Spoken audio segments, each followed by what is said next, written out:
ಓಂ ಶಾಂತಿ. ಮುರಳಿಯ ಮುಖ್ಯ ಸಾರ ದಿನಾಂಕ 7/12/24.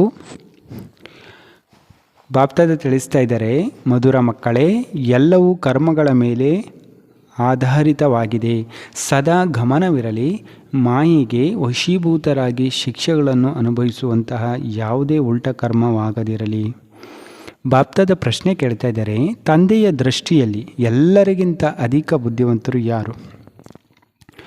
ಬಾಪ್ತಾದ ಉತ್ತರ ಹೇಳ್ತಾರೆ, ಯಾರಲ್ಲಿ ಪವಿತ್ರತೆಯ ಧಾರಣೆ ಇರುತ್ತದೆಯೋ ಅವರೇ ಬುದ್ಧಿವಂತರಾಗಿದ್ದಾರೆ. ಪತಿತರು ಬುದ್ಧಿಹೀನರಾಗಿದ್ದಾರೆ, ಪಾವನರು ಬುದ್ಧಿವಂತರಾಗಿದ್ದಾರೆ. ಲಕ್ಷ್ಮೀನಾರಾಯಣರಿಗೆ ಎಲ್ಲರಿಗಿಂತ ಅಧಿಕ ಬುದ್ಧಿವಂತರೆಂದು ಹೇಳಲಾಗುತ್ತದೆ. ನೀವು ಮಕ್ಕಳು ಸಹ ಬುದ್ಧಿವಂತರಾಗುತ್ತಿದ್ದೀರಿ. ಪವಿತ್ರತೆಯೇ ಎಲ್ಲದಕ್ಕಿಂತ ಮುಖ್ಯವಾಗಿದೆ. ಆದ್ದರಿಂದ ತಂದೆಯು ಎಚ್ಚರಿಕೆ ನೀಡುತ್ತಾರೆ, ಮಕ್ಕಳೇ, ಈ ಕಣ್ಣುಗಳು ಮೋಸ ಮಾಡದಿರಲಿ, ಇದರಿಂದ ಜೋಪಾನವಾಗಿರಿ. ಈ ಹಳೆಯ ಪ್ರಪಂಚವನ್ನು ನೋಡಿಯೂ ನೋಡದಂತಿರಿ. ಹೊಸ ಪ್ರಪಂಚ ಸ್ವರ್ಗವನ್ನು ನೆನಪು ಮಾಡಿ. ಬಾಪ್ತಾದ ಧಾರಣೆಗೋಸ್ಕರ ತಿಳಿಸ್ತಾ ಇದ್ದಾರೆ, 1. ತಂದೆಯ ಜೊತೆ ಸದಾ ಸತ್ಯವಾಗಿರಬೇಕು.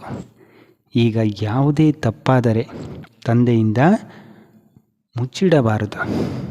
ನಮ್ಮಿಂದ ಯಾವುದೇ ತಪ್ಪಾದರೆ ತಂದೆಯಿಂದ ಮುಚ್ಚಿಡಬಾರದು. ಕಣ್ಣುಗಳೆಂದು ಕುದೃಷ್ಟಿಯಾಗದಂತೆ ಸಂಭಾಲನೆ ಮಾಡಿಕೊಳ್ಳಬೇಕು. 2. ಸದಾ ಶುದ್ಧ ನಶೆ ಇರಬೇಕು. ಬೆಹದ್ದಿನ ತಂದೆಯು ನಮ್ಮನ್ನು ಪತಿತರಿಂದ ಪಾವನ, ಮುಳ್ಳುಗಳಿಂದ ಹೂಗಳನ್ನಾಗಿ ಮಾಡುತ್ತಿದ್ದಾರೆ. ಈಗ ನಮಗೆ ತಂದೆಯ ಕೈ ಸಿಕ್ಕಿದೆ.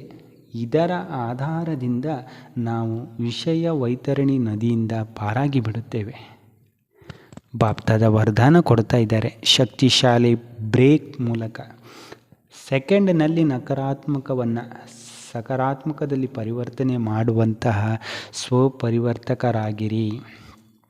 ಬಾಪ್ತಾದ ಸ್ಲೋಗನ್ ಹೇಳ್ತಾ ಇದ್ದಾರೆ, ಸ್ವಯಂ ಪ್ರತಿ ಮತ್ತು ಸರ್ವ ಆತ್ಮರ ಪ್ರತಿ ಶ್ರೇಷ್ಠ ಪರಿವರ್ತನೆಯ ಶಕ್ತಿಯನ್ನು ಕಾರ್ಯದಲ್ಲಿ ತರುವಂಥವರೇ ಸತ್ಯ ಕರ್ಮಯೋಗಿಯಾಗಿದ್ದಾರೆ. ಅಚ್ಚಾ.